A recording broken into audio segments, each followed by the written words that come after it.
We'll have some math and some physics. And we'll start with Hong Hao, who tells us about augmentation varieties and polynomials. Okay, all right, thanks.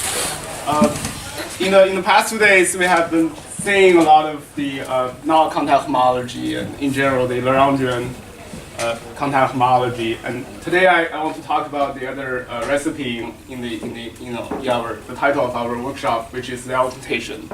And the goal of this talk is to introduce the notion of augmentation variety and augmentation polynomial, and I will give you some examples. I think this talk serves two purposes. First of all, the augmentation starts with some mechanism to linearize the DGA we defined, we associate to the Lagrangian. But it turns out that the augmentations can form if we think of not just one augmentation but all the augmentations, it has more structures, like the bilinearized contact homology that Com has talked about on Monday. And then there's also an categorical structure on the augmentations, like we have seen on Monday, and then there's another version going to appear tomorrow. So it turns out that the augmentations doesn't just form a set, it has some geometric properties.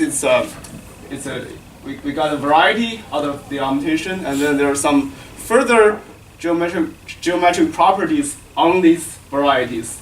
So it's going to be interesting to understand the moduli space of augmentations, which is can be thought of as the moduli space of the object in the category. So that's one thing. The other thing is that the augmentation polynomial also appeared in some physics. Sorry that get involved in the conical transition. And the remaining 4 talks of the day are, we'll discuss this conical transition and all kinds of physics theories intensively.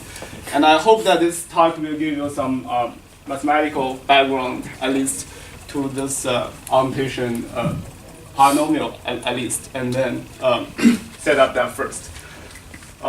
So let me begin with the geometric setup. This has been defined in the past 2 days, and just remind you that today we start by looking at a link in S3.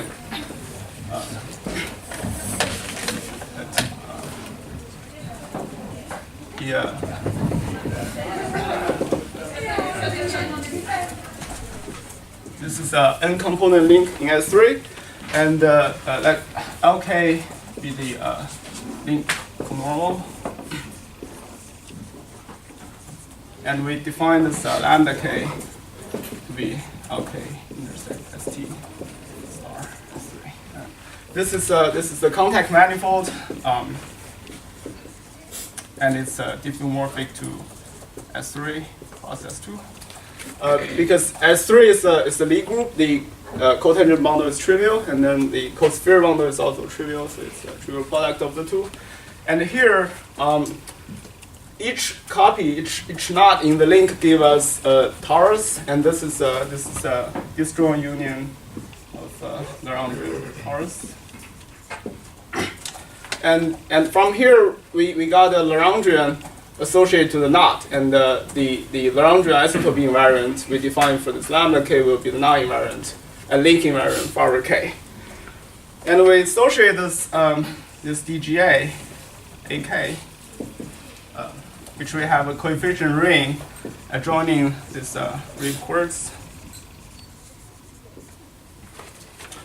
These rib quartz are just these A's and B's and C's and D's and E's and F's are over there.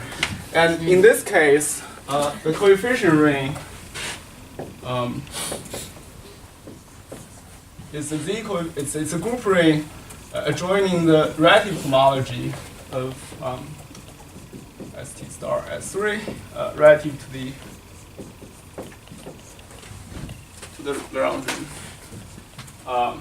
If we write this out by the Lagrangian sequence, we find that this relative homology splits into the direct sum of S2 and the first homology groups of the Lagrangian. Okay. So this S2, this is sphere. It's well, this is really the ST star S3, but that's diffeomorphic to S3 cross S3. So let me write down this first. I use the coordinates q plus minus to represent the class here, and then lambda and mu for the first homology of lambda k, because these are torus, and then each component give us a copy of lambda and mu. So I have n copies here.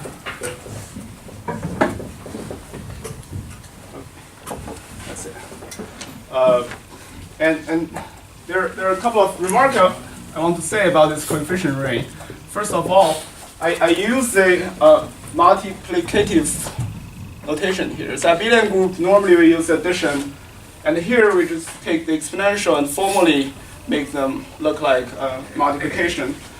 Just for the bookkeeping, let me put this table here. If I take the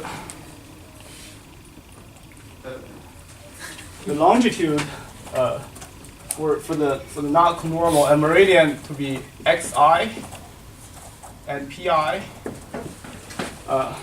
the corresponding variable here I define are lambda I equals to e to the xi, and mu I is e to the pi.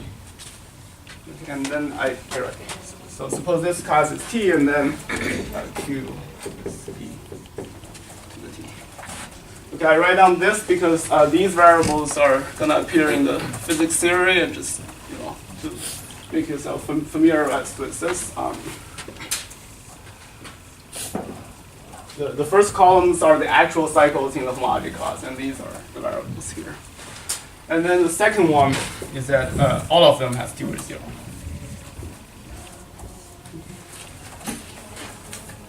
All of these variables has degree 0.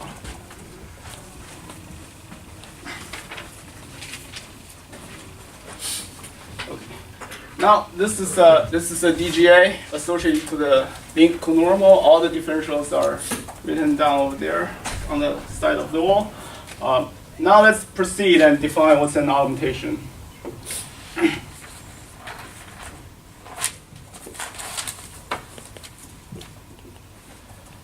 An augmentation is a DGA morphism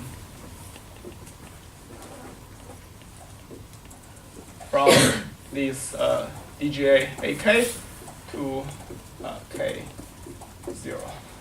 Okay, by this K0, I mean the trivial DGA where I put a single copy of K at degree 0, and the differentials are all 0. This K is the ground field you're interested in. It doesn't have to be Z. For example, if you want to know the geometry of your augmentation variety, you can put K, you can put C here. If you want to do some counting, you can put a finite field here. And then if you want to study the sheaf theory, and then this K is going to be the ground field your sheaves are defined on. For help, minus just to use both phase K. Both phase K, sure. In other words, There is another thing for both.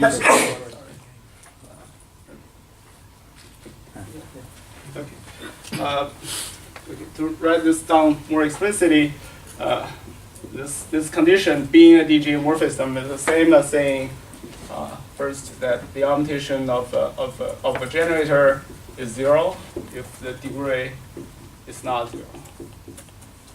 So it preserves the degree. The target only has something on degree 0.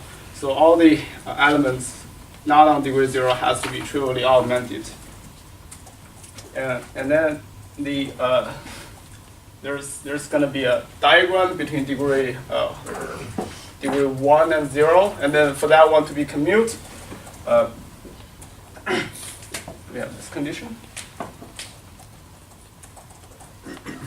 and then finally just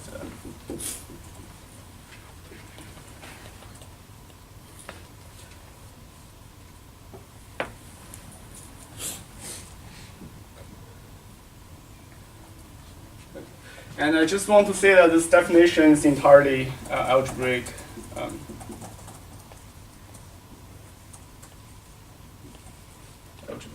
There are some geometric interpretation of augmentations, but just this notion itself, this is some algebraic definition. Okay, now let's look at an example.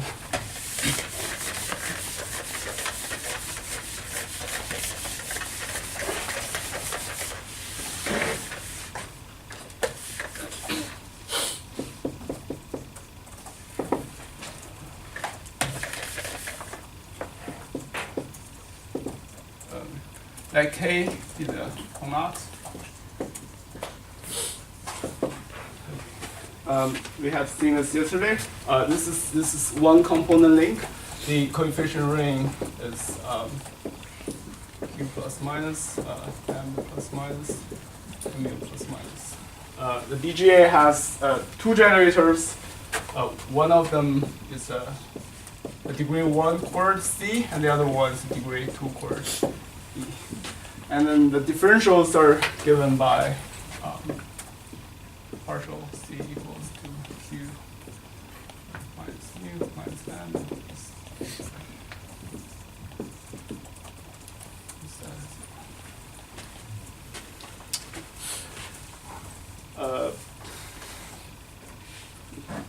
And we want to compute the augmentation for this DGA. And if we look at these rules here, first of all, either E and C has degree, well, they have non-zero degrees, so they have to be augmented to 0. Sorry. So when you're looking for an augmentation, it's always a guessing game, right? So you just guess, or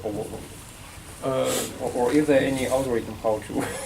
Well, if you write on the DGA, you can compute, and it's gonna be there are gonna be some algebraic equations representing that. Let's see this example here. So degree, well, these generators has non-zero degrees, so they're trivially augmented.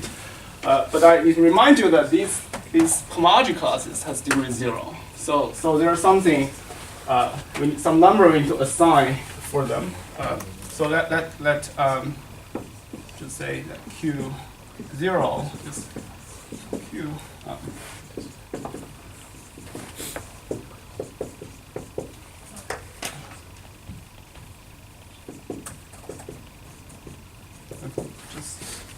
Okay. Well, I'm guessing a little bit. Those are the numbers associated to the augmentation of these variables, and each of them is a number in the ground field I have here. Okay, and because all of them are invertible, all of these are invertible, so their image has to be invertible, and all of these numbers are in K star. Okay, so this is some non-zero information already. And let's apply the second rule here. If I apply that to C, and then what I have is that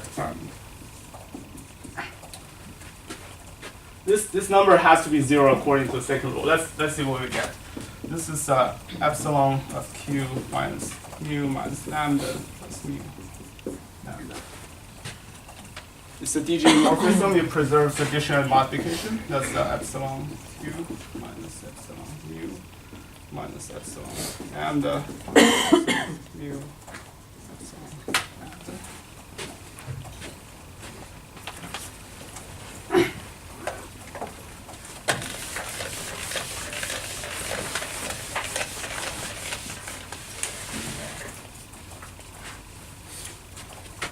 And that's Q0 minus. And according to the second rule, this is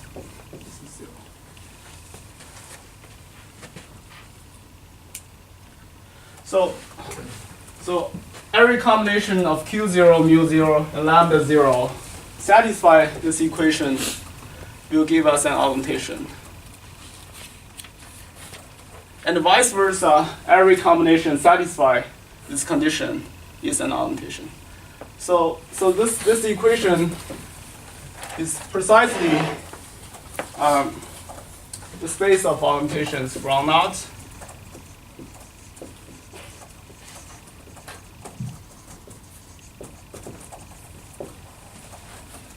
and we can see that this is a variety in K star cubed.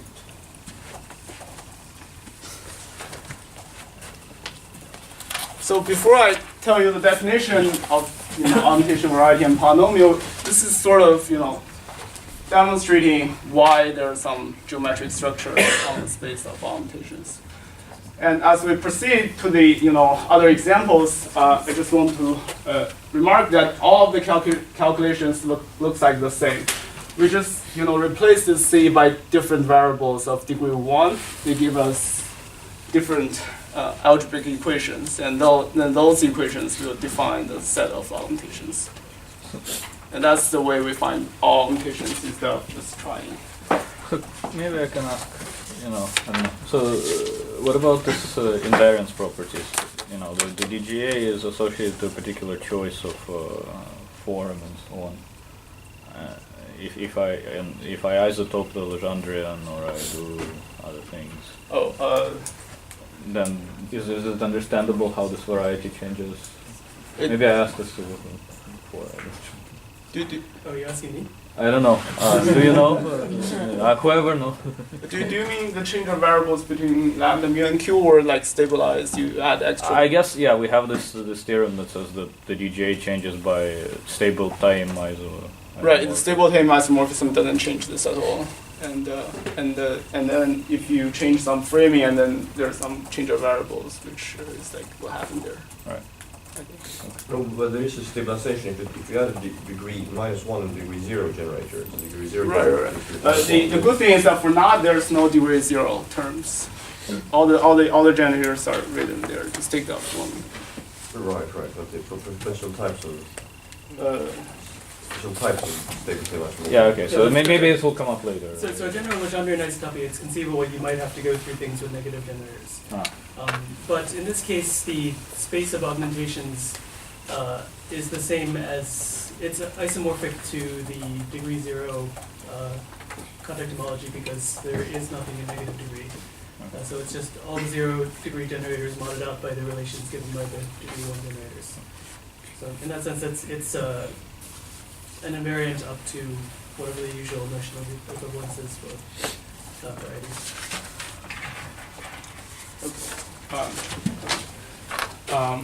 And then just let me write down the definition of augmentation variety. And to define this, we fix our ground field to be C. And again, this K will be the link will be like uncopied, and then it's the following variety.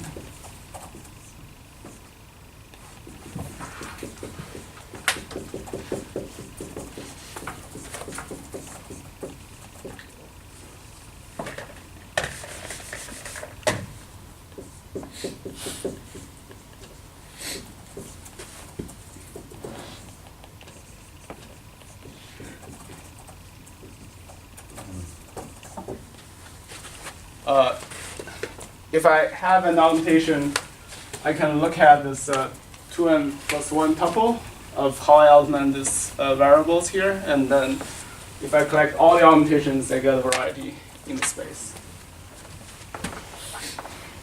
And that's the augmentation variety. Do you need to worry about dimension of components and things and closures and things? A little bit, but well, for the okay. So since these are not proper, let me give you one example first before I come back with the property of this.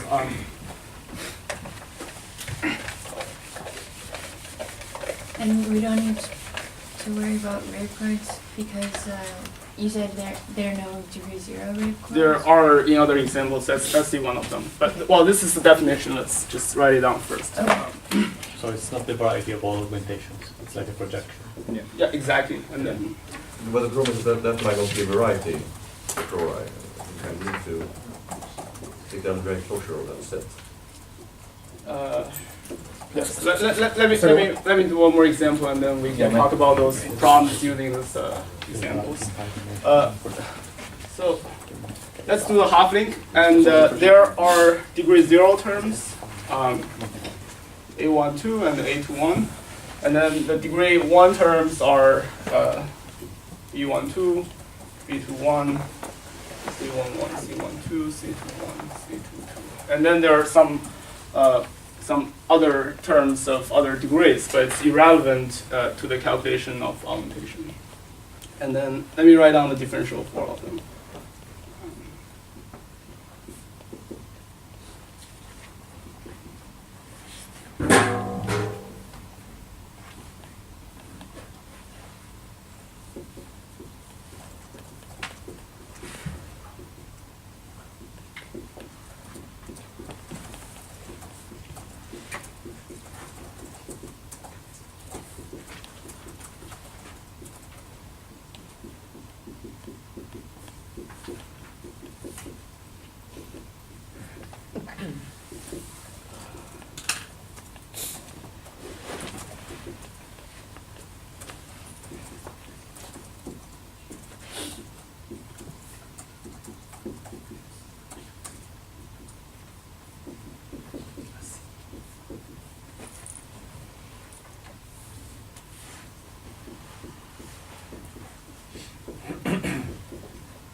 So it's complicated and it's more involved than the ONAT.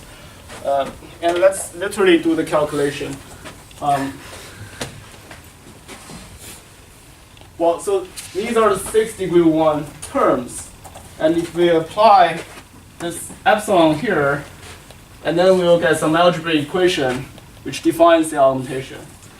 And well, as you can see that, like this equation looks precisely the same as this one. So I'll start like replacing the number by, like define this. I'll just write the class is 0. That means the augmented value is 0. And if I do that,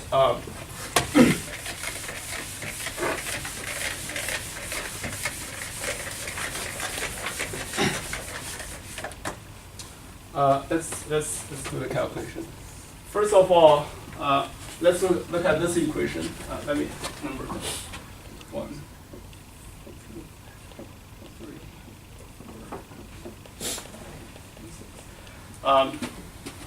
We look at this equation. This is lambda 2 lambda 2 minus mu1 times A21. So if A21 is not 0, and then 5 will force lambda 2 equals to mu1. Okay, and then if we plug this in 2, because A21 is not 0, and lambda 2 already cancels mu1, that implies mu2 equals to lambda 1.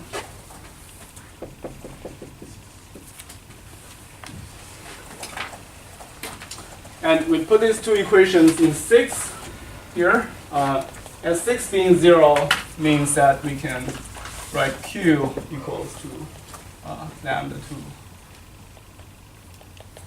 plus mu2 minus.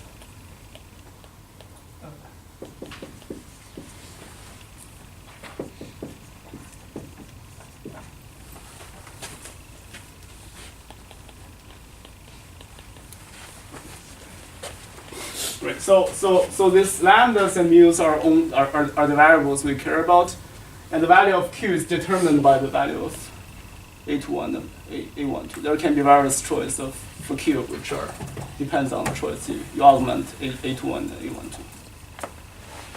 Okay. And in the second case, if a21 is 0,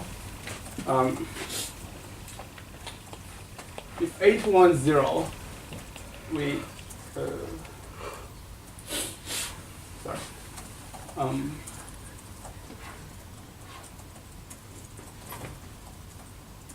Okay, and then we look at the points which are not here, means that we require these are not the same. And then the one, this equation will imply that one will imply that a12 is also 0.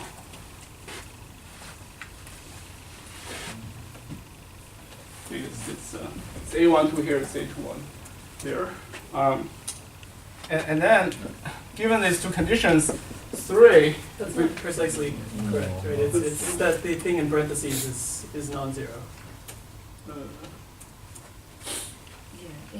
Right, so the case where it's equal to 0 you've already covered in A, and so now the case where it's non-zero is what you're doing. Yes. If lambda 2 is not equal.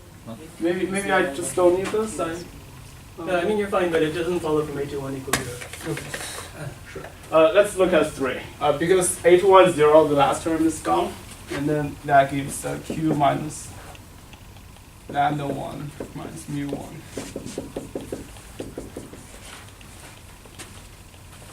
And then 6 gives us q minus lambda 2 minus mu 2 plus lambda 2.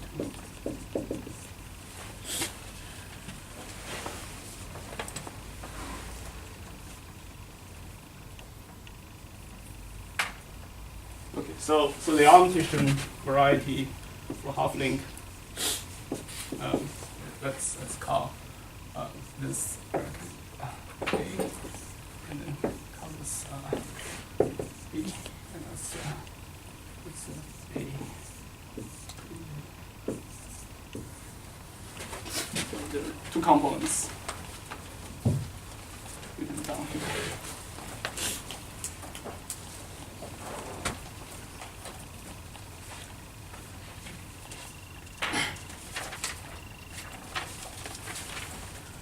So there are a couple of remarks. So indeed, when we define the augmentation polynomial, there can be records of degree 0, and we just ignore them. Well, the effect to the variety is that we have this variety in the space, and then we just project that to this plane here, and then there's some problem caused that you may not have something. You may have those isolated points. You may have the components of other degrees, and then, or this variety not being closed. So well, I don't know. The definition has some conjectural part in there. It's like you need to take the Zariski closure of the whole thing, and then you take the maximum dimension components out of this variety. But in this case, these are the variety we get, and it's good. Another remark I want to say is that a point in this variety may correspond to many augmentations. Here, the same value q can be given by different choices of a12 and a21. So it's many to one relations. So sir, can you say it again? The point. A point in the augmentation variety may come from different augmentations. Yeah. And here's an explicit example. And another thing, this is an observation. This variety has two defining polynomials which exactly look like that. So these are the augmentations for the on-knot. So somehow you think augmentations as fittings or cobordism, and then you have one for each of the on-knot, and then there's a component of the half-link that comes from the individual effect, which is this one. This always happens. And then there's some effect from like the mixed relations, then there's something additional instead of just the product of the two copies of on not. And we can see that all these generators, they correspond to some chords in the chord algebra. So there can be pure chords and mixed chords, meaning that the two ends on the same component or different.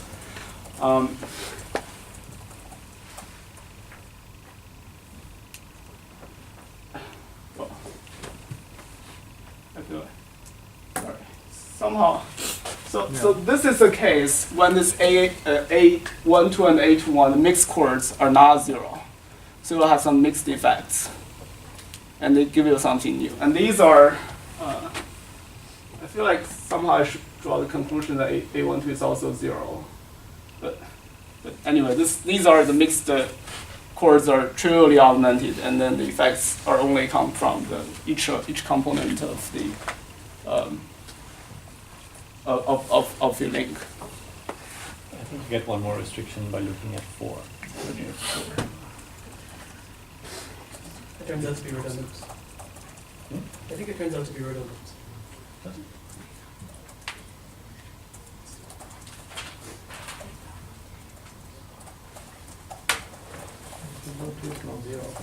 I mean, maybe I should say this. One of the other two. One minus. Yeah. So what I would have said is that case B is A12 and A21 are both equal to 0. And case A is at least one of them is non-zero, and then everything else follows as he said.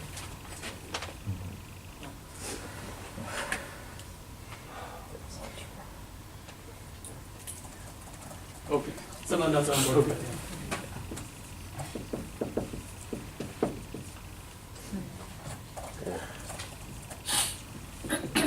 Something like that? Yeah.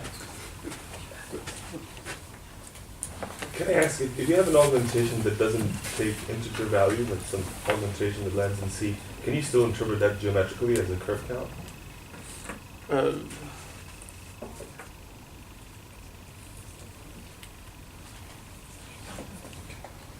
I mean, so I think we'll do the curve counting.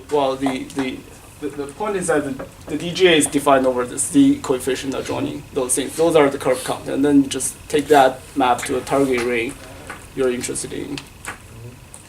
This. Well, it's clear the DJ is defined over with Z coefficients, but the geometric way we obtain augmentation would be from the Clavier manifold with very countable Z's, usually not so easy. So geometrically, I think Q coefficients are more natural in this setting. No, and also, I mean, the C coefficients come from the fact that you have local system in the field. And that's the geometrically.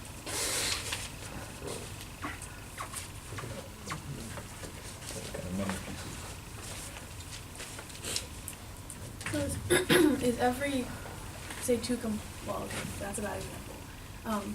So there are many ways to take a bunch of unknots and link them together. Let's say I take all of the 7 component links that come from individually unknotted things. Will they all have the same, like, B?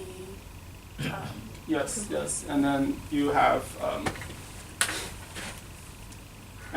like all the partitions that you can think of, like, you consider different partitions to make them as union of different sublinks. Do you know it? Well, I guess is it detecting the just the linking numbers, or it's really the embedded type of the link? I guess the expectation is this is a very strong invariant.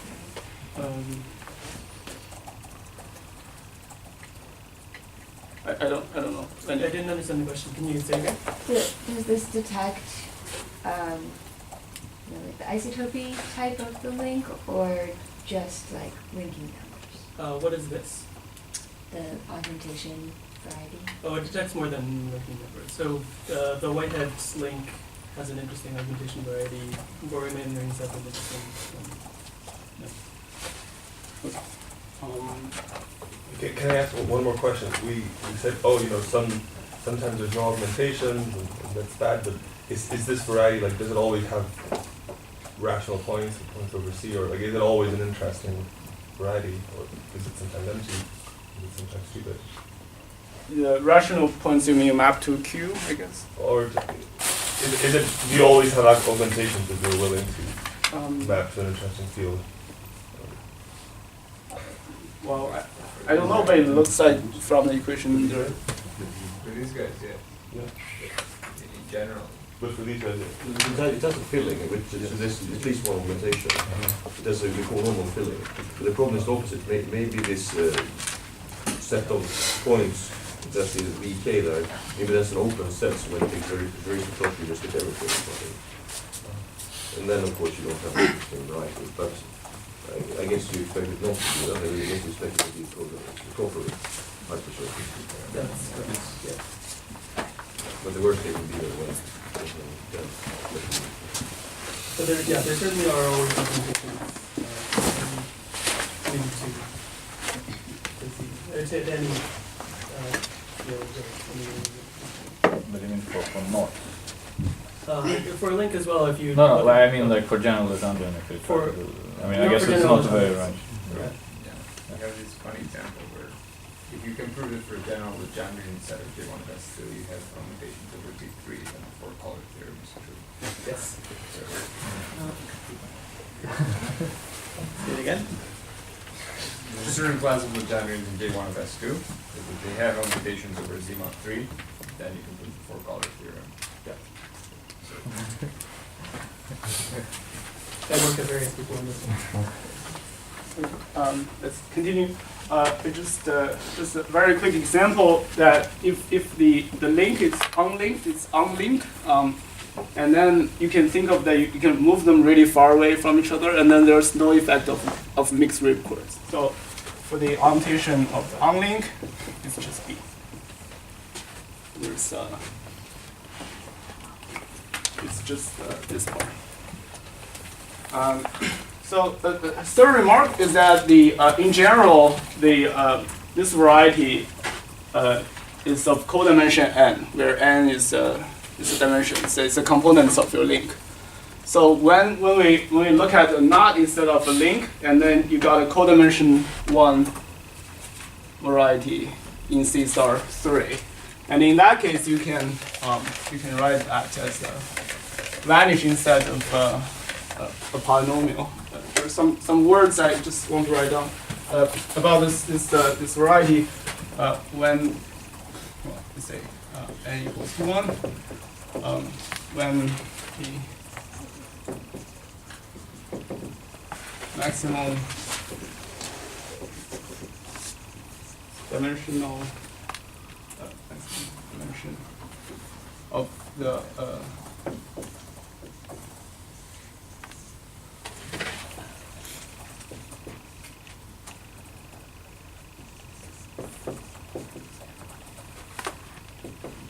is a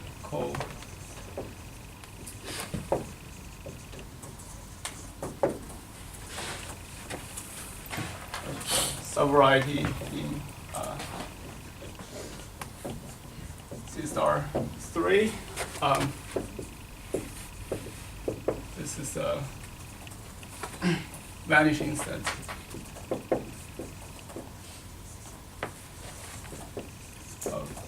Sorry.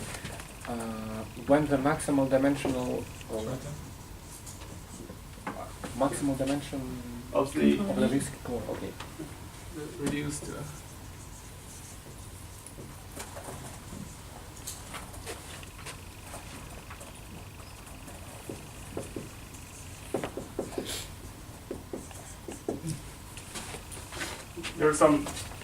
There's some conditions on this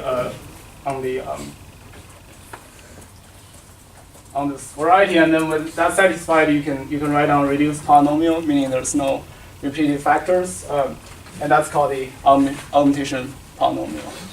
And this polynomial is well defined after a unit element in the coefficient ring, and there are a lot of units. And then you can further say that the coefficient has of the polynomial to be integer, and then you require there's no negative powers, and then you require all the coefficients are has no greatest common divisor, and then eventually you can write down a polynomial which has which is in Z Q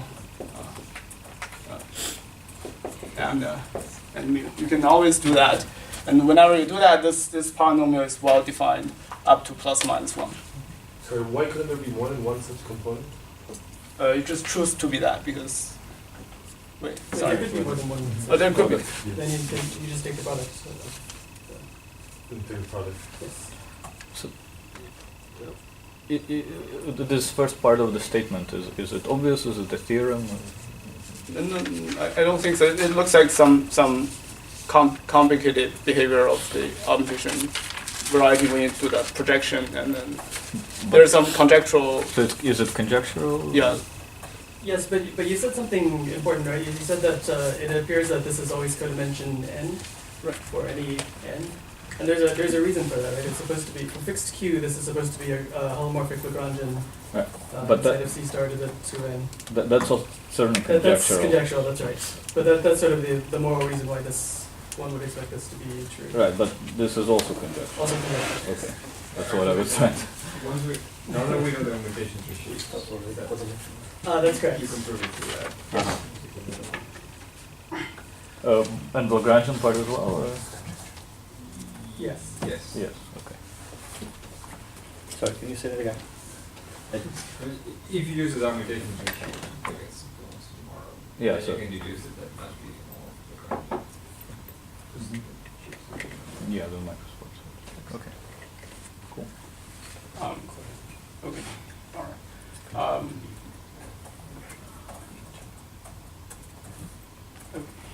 Okay. Finally, I want to talk about the A polynomial a little bit and its relation to the augmentation polynomial.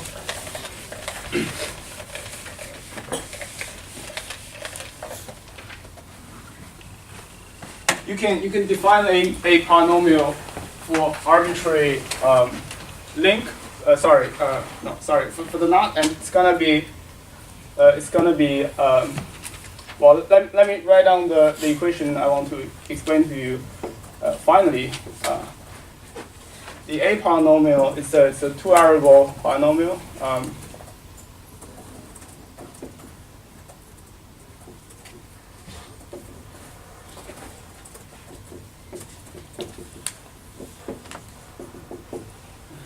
So that's the relation we have eventually. The A polynomial is containing the information of augmentation polynomial after you change variable. Just very quickly explain why we have this. So to define the A polynomial, it comes from certain representation of the knot group. Like A equals to the fundamental group of R3 minus K. This group is finitely generated by the meridians of the knot, and it's finitely presented where the relations are given by the crossings on the two-dimensional diagram. Anyway, if we fix a meridian M, and I take the longitude L. It's because we take the ciphered surface and then you push your knot along the ciphered surface. It's uniquely defined up to homotopy. So these are the two elements here in the knot group, and then we look at the SL2 representations.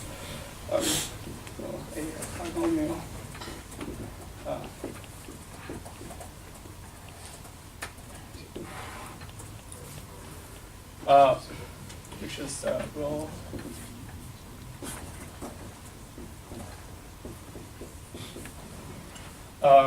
And then, well, up to some change of basis, the representation will look like this.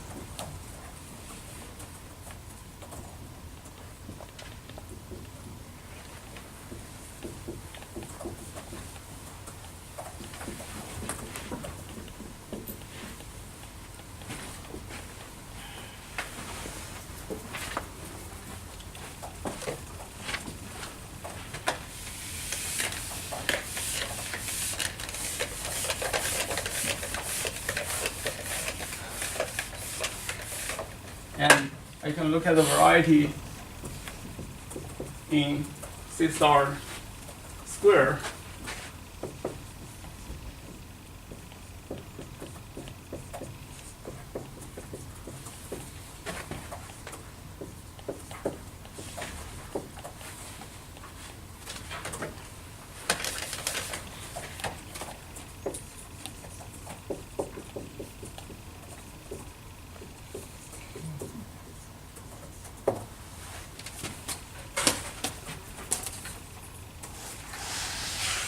And then there's some similar condition like this, and then, when that's satisfied, we can write the A polynomial.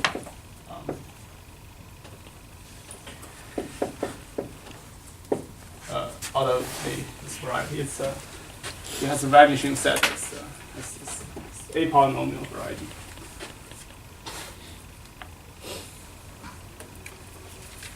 So why is that connected to the augmentations?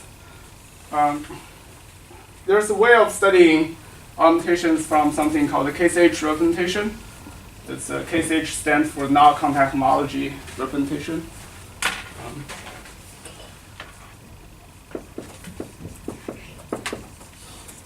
It's some representation also from the null group to GLN.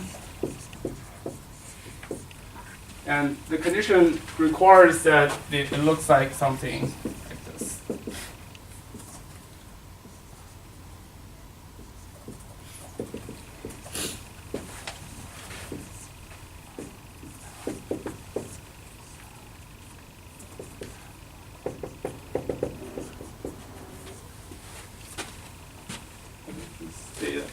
Because the longitude and the meridian commutes we commute in the null group, so we can simultaneously diagonalize them. And this having such a form, this is the definition of the KCH representation. And the theorem, I think Lenny constructed this. Whenever you have a KCH representation,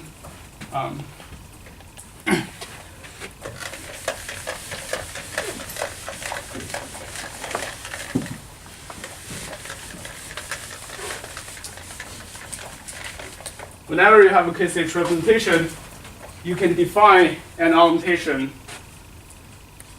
from this representation. And it's the theorem of Chris Cornwell says that all the points, all the augmentations come in this way. So with parameter q equals to 1. So what we can conclude is that from here you got KCH, and then you can have an augmentation with q equals to 1, and then you have a point on the on C star square, which charges these coefficients.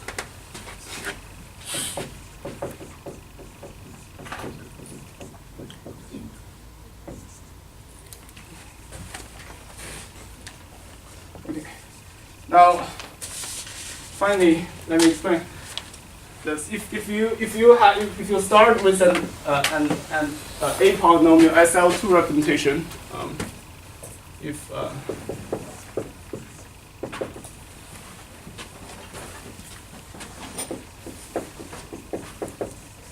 and then if you require that mu is not plus minus 1, some condition, and then you can diagonalize your matrix. And this is 0, and this is 0. So it looks very similar to this representation, which is diagonal. And then you can define another representation given by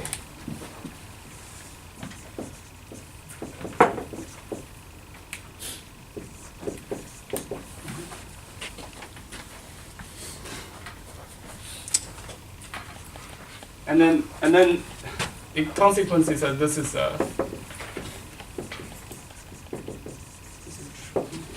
and then you get a point on the augmentation variety. And if we apply this relation to these two matrices, then what we have is that row head of M is U square mu square 1, and flow head L is still lambda inverse. So that's why you can replace the parameter u and you can plug in lambda and mu square in the augmentation polynomial, and that contains the component of the polynomial.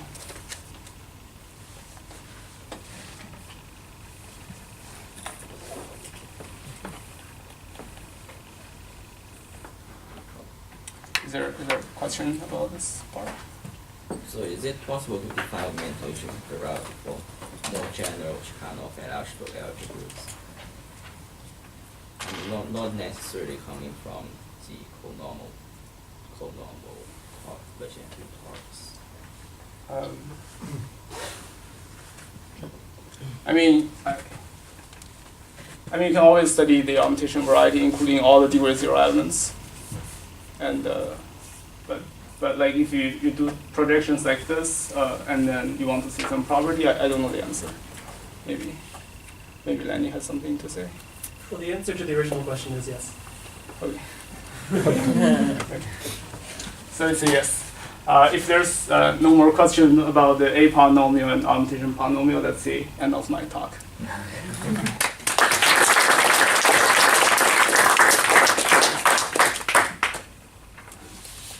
Okay, we start again in 20 minutes.